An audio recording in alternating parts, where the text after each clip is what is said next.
اعوذ باللہ من الشیطان الرجیم بسم اللہ الرحمن الرحیم. ذوالحجې میاشت په تېرېدو د دې پسې اسلامي کال مخیری میاشت ده.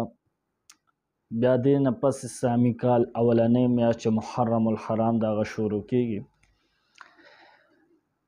محرم الحرام د اسلامي کال اولنۍ میاشت ده او دا د هغه څلورو میاشتو نه یو میاشت ده چې الله العالمین دې ته د حرمت والا ویلی دي، چې قرآن کې الله العالمین دا ذکر کوي چې د الله په نسبت باندې 12 میاشتې دي او په دغه 12 میاشتو کې 4 میاشتې حرمت والا دي.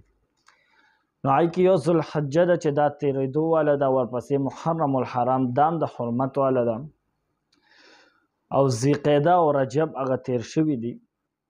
نو حرمت والا الہ العالمین فرمایي چې په دې میاشت کې په خپلو ځانونو باندې ظلم مه کوئ، یعنی په دې میاشت کې په خصوصیت سره ځان د ګناهونو نه ساتئ، ځکه چې دا میاشت کې ګناه کوونکی کس د هغه برکتونو نه محرومیږي چې په دې میاشت کې ګناه کولو والا کس د دې میاشتې د بې حرمتۍ د وجې نه د زیاتې سزا مستحق ګرځي. نو را روان د محرم میاشت او محرم میاشت موږ پیژنو د یو عظیم سانحې د وجې نه. محرم الحرام میاشت زموږ او ستاسو دپاره ډېر یو لوی درس وروړي. محرم الحرام ته شهر الله او شهر الانبیا په نوم سره موسوم کیږي، ځکه په دې کې یو ورځ ده 10 محرم چې دې ته عاشوره ویل کېږي.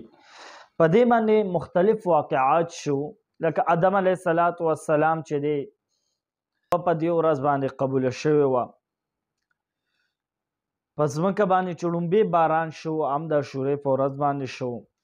په دې عاشورې په ورځ باندې د حضرت نوح علیه السلام کشتۍ چې ده طوفان نوح نه هغې ته نجات میلو شو. ادریس علیه السلام ته درجات و مراتب په دې ورځ باندې میلو شو. ابراهیم علیه السلام باندې په عاشورې ورځ باندې د نمرود اور چې ګلزار شو. موسی علیه السلام له تورات د عاشورې په ورځ باندې ورکړی شو. همدارنګې په دې ورځ باندې موسی علیه السلام الله سره کلام وکړو او موسی علیه السلام ته هم په دې ورځ باندې سره د بني اسرائیلو د فرعون د لشکر نه نجات میلو شو. او په دغه ورځ په عاشورې باندې فرعون چې دی په دریای نیل کې غرق شو. خو د ټولو نه منفرده عجیبه او په تاریخ کې لیکلی شوی یو انوکه باب چې کوم دی هغه هم د عاشورې په ورځ چې هغې ته موږ تاسو سانحه کربلا و چې د کربلا هغه واقع هم په دې 10 عاشوره باندې راګرځېدلې وه.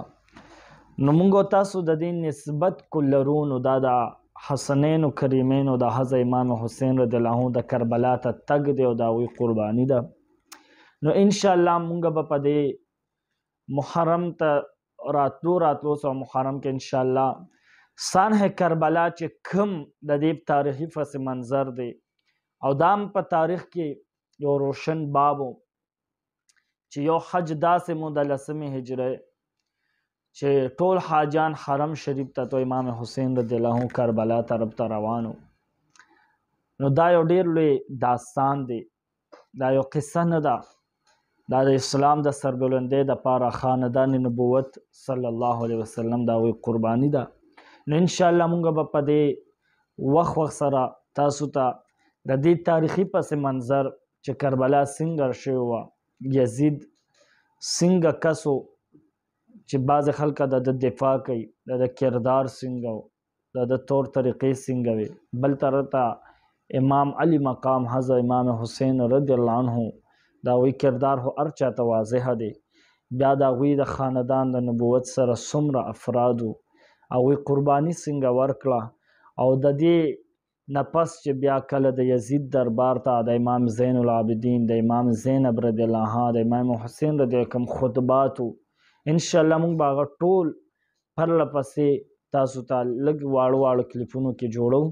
انشاءالله د یې سانحې نه ځان خبر کو